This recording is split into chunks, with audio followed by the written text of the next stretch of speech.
2 banana costumes flew to Russia in road cases. The cases went missing. Then came the ransom note. 100,000 Australian dollars for the safe return of B1 and B2. The Russian mafia kidnapped your childhood. And that is just the third strangest thing about this show. What about that theme song? 'Cause on Tuesdays, they all try to catch them unawares. That is not a fan theory. That is the 4th line of a preschool theme song, sung over 2 8.5-foot bananas coming down a staircase in matching sleepwear, a predator, a prey species, a fixed day of the week, and the element of surprise. 2 enormous bananas in matching striped pajamas coming down the stairs in perfect step, and one of them turns and says, "Are you thinking what I'm thinking, B2?" And you just heard that in the accent. And in 30 years, nobody has ever asked where those 2 were going. Bananas in Pyjamas, on the ABC in Australia, July 20th, 1992, a cul-de-sac called Cuddles Avenue, a beach at the end of the street, 3 teddy bears living on it, and a rat running the corner shop. The answer is in the theme song. You sang it for years, and you never heard it once. Go back to the song, 1967, written by an English composer named Carey Blyton. And yes, that surname is doing exactly what you think it is doing. He was the nephew of the famous children's author Enid Blyton.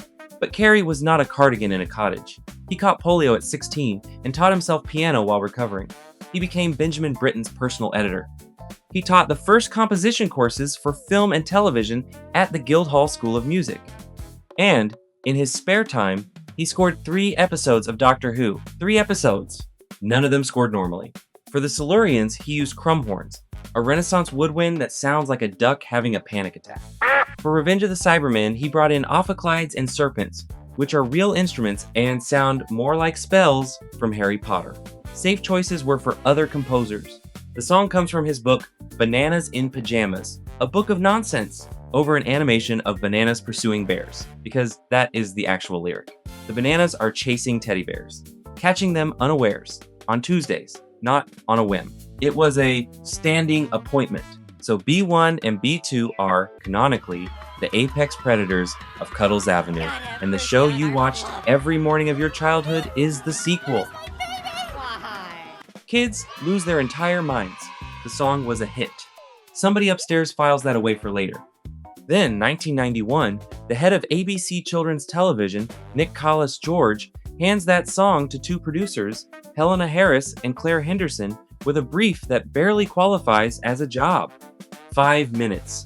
Something to run before play school so kids stop wandering off to eat dirt in the yard. That is the entire ambition. And it ends with both bananas entering the Russian mafia. We'll return to that in just a minute. Co-creator Simon Hopkinson worked out who these characters were during a taxi ride from the ABC offices in a cab. The relationships, the dynamic, the whole world, figured out before the meter stopped, and then he wrote the first 3 scripts. 300 episodes came out of one fare. And then the ABC board found out what the show was and had a full institutional meltdown. Not about the hunting. Nobody flagged the hunting. They were worried the 2 bananas were sleeping in the same bedroom. Yes, that does sound a little sus. But this was the early 90s, and a room of adult executives sat down and got nervous about the sleeping arrangements of 2 pieces of fruit. She fixed it by clarifying they were twin brothers. Somewhere in an ABC filing cabinet, 2 bananas have a birth certificate. 2 of the bears got their names closer to home. Amy and Morgan are Helena Harris's own kids. 2 adults are walking around Australia right now, technically teddy bears. So the costumes get built, and whoever climbed inside them landed one of the worst jobs in Australian television. So who signs up to spend 10 years in there? Kenneth Radley and Nicholas Opolsky, both trained at NIDA, the National Institute of Dramatic Art, the school that also produced Cate Blanchett, Mel Gibson, and Hugo Weaving. These men completed elite classical theater training and then spent a decade sealed inside fruit. The suits stood 8.5 feet tall and became ovens under studio lights. So production cranked the air conditioning to Arctic, which means the crew worked in heavy coats and gloves on a soundstage refrigerated to keep the fruit conscious. The fruit was the warmest thing in the room. A sunny beach show shot inside what was functionally a walk-in freezer, and the cold was the easy part. Radley is also in Pirates of the Caribbean, so there is a real chance you have watched this man act opposite Johnny Depp with no idea you already gave him 1,000 hours of your childhood. Here is the mechanic nobody clocks. Those faces do not move. No animatronics, no blinking, no mouth, which is an acting nightmare. So before filming, both of them were trained by Humphrey B. Bear, the Australian Costume Character Institution, on how to cry inside a suit. A grown man taught 2 other grown men to convey heartbreak using shoulders. And then, the accident happened. They had put tiny microphones inside the heads to capture dialogue on set. The audio came out unusable, so every line had to be re-recorded in a studio afterward. A headache, an expense. Except there was no lip sync to match, which meant you could drop any language on top of the show and it looked native.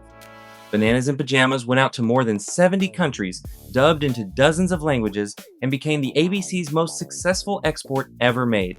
Not because of a brilliant international strategy, because a microphone did not work.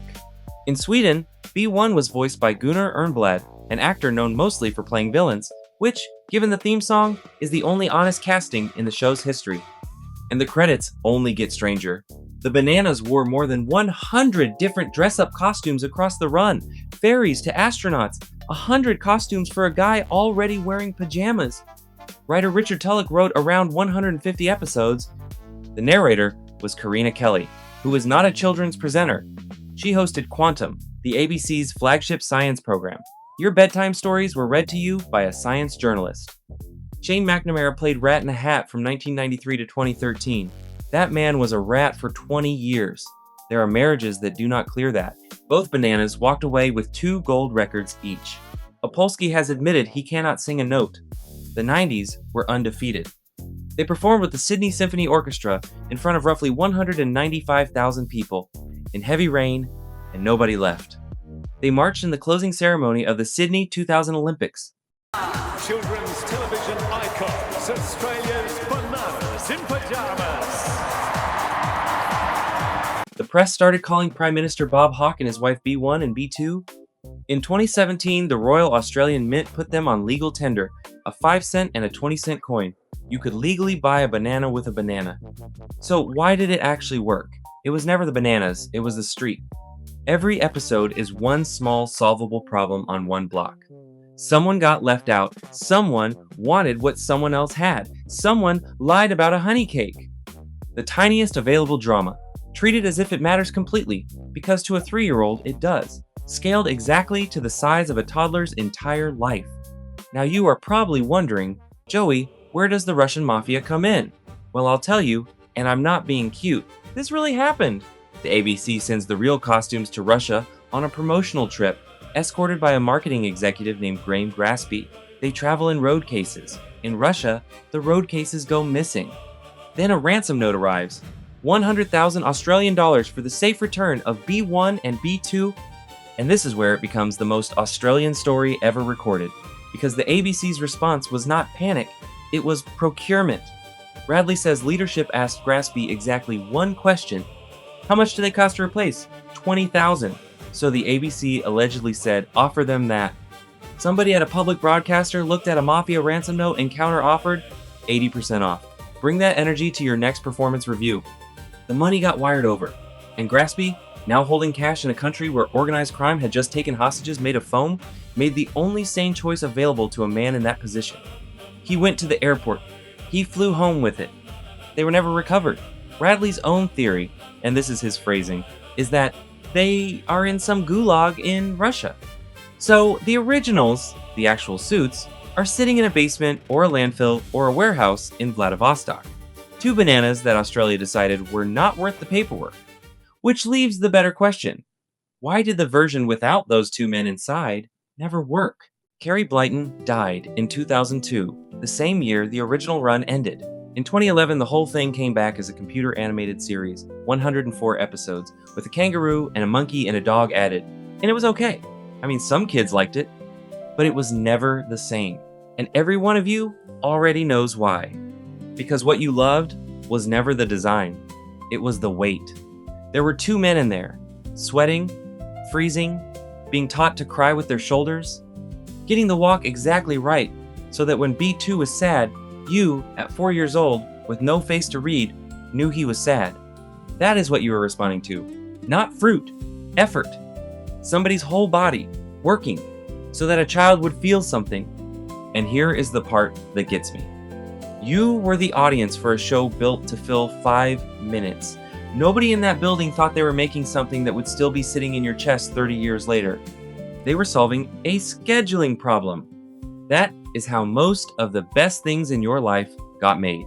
Not on purpose. A taxi ride, a broken microphone, a composer who liked instruments that sounded like spells, and then it lands on a kid at exactly the right moment, and it never leaves. You are not remembering a show. You are remembering being small, in a room, in the morning, before anything was complicated, when the biggest problem on the whole street could get solved before lunch, and everybody stayed friends. That is not nostalgia for a cartoon.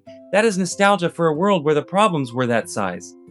You cannot go back to that street, but you were there. It was real.